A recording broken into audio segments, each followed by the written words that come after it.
কোনো আত্মীয়তা, কোনো বংশমর্যাদা, কোনো পারিবারিক সম্পর্ক কাউকে আল্লাহর আযাব থেকে বাঁচাতে পারে না যদি সে ব্যক্তি আল্লাহর সাথে নাফরমানি করে।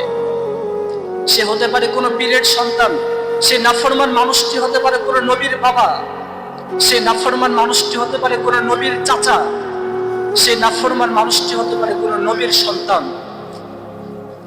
আমরা যদি অতীতে একটু লক্ষ্য করি, নবীজির চাচা কাফের হয়ে মৃত্যুবরণ করেছে, তার বিচার আল্লাহ তাআলা সম্পর্ক দেখে করবেন না?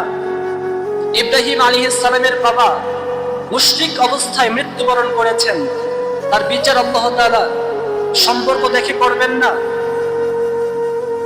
লূত আলাইহিস সালামের স্ত্রী কাফের অবস্থায় মৃত্যুবরণ করেছেন, তার বিচার আল্লাহ তাআলা সম্পর্ক দেখে করবেন না?